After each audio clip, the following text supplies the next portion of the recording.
हाँ जी बच्चों, next question देखते हैं। ये क्वेश्चन बड़ा इंपॉर्टेंट है और इस क्वेश्चन को समझने में बच्चों को बहुत दिक्कत आती है।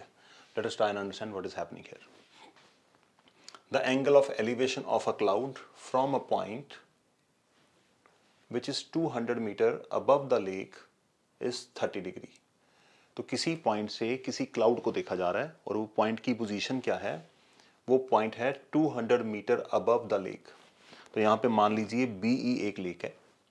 लेक से 200 मीटर ऊपर मैंने एक पॉइंट ले लिया। अब मान लीजिए ये कोई शिप है, ABED कोई शिप है and you are standing at the deck of the ship. तो लेक से तो ऊपर ही होंगे ना आप। तो 200 मीटर ऊपर है ए पर। यहां से आप क्या कर रहे हैं? Angle of elevation of a cloud from a point A which is 200 metre above the lake is 30 degree. तो इस पॉइंट ए से from the deck of the ship let us assume आप इस क्लाउड को देख रहे हैं सी पॉइंट पे। तो जो एंगल ऑफ एलिवेशन है क्लाउड का वो कितना है? 30 degree. Angle of elevation 30 degree. इसी पॉइंट से आप क्या कर रहे हैं? दोबारा angle of depression of its reflection. जब आप अगर क्लाउड्स हैं आसमान में, तो अगर आप पानी में देखेंगे तो आपको उसकी पिक्चर नजर आएगी, उसकी रिफ्लेक्शन नजर आएगी। ठीक है, तो angle of depression of its reflection, तो उसी पॉइंट से दोबारा क्लाउड की रिफ्लेक्शन को देखा गया पानी में। तो वो एंगल ऑफ डिप्रेशन कितना है बच्चों? 60 डिग्री का। तो यहाँ पे पिछले क्वेश्चन में भी हमने डिस्कस किया था एंगल ऑफ एलिवेशन और एंगल ऑफ डिप्रेशन दोनों एंगल्स कहाँ पे होते हैं? हॉरिजॉन्टल और लाइन ऑफ साइट के बीच में। ठीक है, या हॉरिजॉन्टल और लाइन ऑफ साइट के बीच में अगर आप नीचे देख रहे हैं तो डिपेंड करता है। दोनों में ही लाइन ऑफ साइट और हॉरिजॉन्टल के बीच में एंगल ऑफ एलिवेशन बन रहा है और line of site and horizontal के बीच में एंगल ऑफ डिप्रेशन बन रहा है। तो हमें क्या करना है? Find the height of the cloud above the lake. तो लेक सरफेस है मेरे पास बीई से ऊपर कितना एरिया है मेरे पास? अगर क्लाउड की हाइट देखेंगे दैट इज सीई। तो यहां पे मुझे लॉजिकली सीई निकालना है, हमें सीई फाइंड करना है। ओके, तो इस क्वेश्चन को समझने के लिए हमारा जो की कॉन्सेप्ट है पहला क्या है कि पॉइंट ऑफ ऑब्जर्वेशन ए है। ए से ही सी को देखा जा रहा है, ए से क्लाउड की रिफ्लेक्शन को पानी के अंदर देखा जा रहा है। नाउ यहां पे जो मेन की कॉन्सेप्ट है वो है प्लेन मिरर्स का। प्लेन मिरर का कॉन्सेप्ट आपने लाइट चैप्टर में जरूर पढ़ा होगा कि अगर आप घर में जैसे आपके कोई शीशा है, मिरर है, उसको देख रहे हैं तो जितनी दूर आप मिरर से हैं आपको ये महसूस होता है कि आपकी जो इमेज है वो आपसे उतनी ही दूर जाएगी। जैसे जैसे आप मिरर से दूर जाते जाएंगे आपकी इमेज भी दूसरी तरफ दूर जाती जाएगी।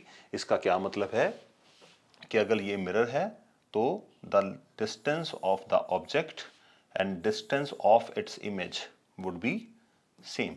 प्लेन मिरर के केस में अगर आप मिरर से 5 मीटर दूर हैं तो आपकी जो रिफ्लेक्शन है वो भी 5 मीटर दूर ही महसूस होगी आपको।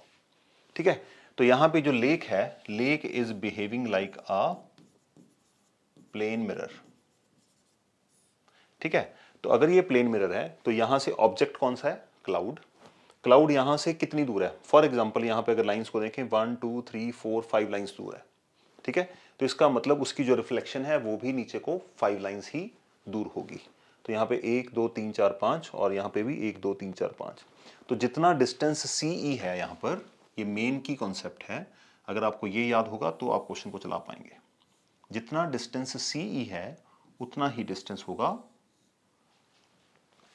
R E. तो ये दोनों डिस्टेंसेस आपस में क्या हैं? इक्वल। अगर जिसको ये समझ आएगी बात वो उस क्वेश्चन को अटेम्प्ट कर पाएगा। तो प्लेन मिरर का सिंपल कॉन्सेप्ट यूज हो रहा है। तो यहाँ पे हमें निकालना क्या है? हमें निकालनी है सीई निकालनी है। ये वाले पार्ट को मैं एच लेट कर लेता हूँ। ओके, और ये हमारे पास कितनी है? ए बी 200 है।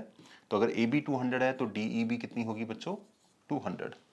अब यहाँ पे मैंने अभी आपको बताया कि सीई ई लेक से लेकर क्लाउड तक का डिस्टेंस और लेक से लेकर उसकी रिफ्लेक्शन तक का डिस्टेंस सेम होगा। तो ई से लेकर सी तक कितना है बच्चों? ये डिस्टेंस है h प्लस 200। इसका मतलब ई से लेकर आर तक का डिस्टेंस भी क्या होगा? It would be written as h plus 200। ये डिस्टेंस भी हमारा h प्लस 200 माना जाएगा। ठीक है, ई से सी तक h प्लस 200। तो ई से लेकर रिफ्लेक्शन तक जितना क्लाउड का डिस्टेंस है उतना ही रिफ्लेक्शन का डिस्टेंस है। तो अगर ये h प्लस 200 है तो नीचे वाला पार्ट भी, लेक से नीचे वाला पार्ट h प्लस 200 होगा। तो ये हमारी कॉम्प्लिकेटेड डायग्राम लग रही है आपको। एक दो बार क्वेश्चन प्रैक्टिस करेंगे जरूर समझ आएगी। अब हमें क्या करना है? We have to find the value of h। तो यहाँ पे सेम कॉन्सेप्ट यूज होंगे जो हम पहले बेसिक क्वेश्चंस में कर चुके हैं। लाइट चैप्टर का कॉन्सेप्ट था वो यूज कर लिया, अब हम इस सवालों को सॉल्व करते हैं। कॉन्सेप्ट वही है, we have to be in the right angle triangles. एक राइट एंगल ट्राइंगल है ACD, ये रहा ऊपर वाला छोटा ट्राइंगल, और एक राइट एंगल ट्राइंगल है ARD, ये नीचे वाला बड़ा ट्राइंगल। तो दोनों ट्राइंगल्स में कॉमन साइड कौन सी है? AD, तो इसको हम लेट कर लेते हैं यहाँ पर X लेट कर लेते हैं। ठीक है, मैं जब भी हॉरिजॉन्टल लाइंस होती हैं उनको ABCD BC लिखने की जगह मैं उसको हमेशा X लेट करता हूं, और जो वर्टिकल डिस्टेंसेस मिसिंग होते हैं उनको मैं H लेट करता हूं, तो क्वेश्चन अटेम्प्ट करना इजी हो जाता है। चलिए जो जो लेट किया है उसको यहां पे एक्सप्लेन कर देते हैं। Let AD be X, CD be H, therefore we can write CE equals to, ये भी लिख देते हैं AB equal to DE, तो AB equals to DE equals to 200 metre. तो इसका मतलब CE कितनी हो गई? CE हो गई H plus 200। अगर CE H plus 200 है तो we can write it as RE equal to H plus 200, because we can write because CE equals to RE by laws of reflection. तो अब ये स्टेटमेंट अपनी दे सकते हैं पूरी एक्सप्लेनेशन देने के लिए। तो सारा कुछ आ गया, अब हमें एक एक करके ट्राइंगल में जाना होगा। सबसे पहले हम चलते हैं ऊपर वाले छोटे ट्राइंगल में। इन ट्राइंगल ACD, तो यहाँ पे क्या लगेगा बच्चों? tan 30 equals to perpendicular, perpendicular है डायग्राम के हिसाब से CD, और बेस कौन सा लोगे आप? AD। तो tan 30 की वैल्यू 1/√3। कॉमन वेरिएबल को ध्यान रखिए, कॉमन वेरिएबल x है। अगर कॉमन वेरिएबल x है तो हम x की इक्वेशन बनाने की कोशिश करेंगे। चलिए, तो 1/√3, CD है हमारे पास h और AD है x, इसको क्रॉस मल्टीप्लाई करते हैं, x इक्वल्स टू √3h, और ये हमारे पास एक इक्वेशन आ गई, इसको होल्ड कर लीजिए यहाँ पे।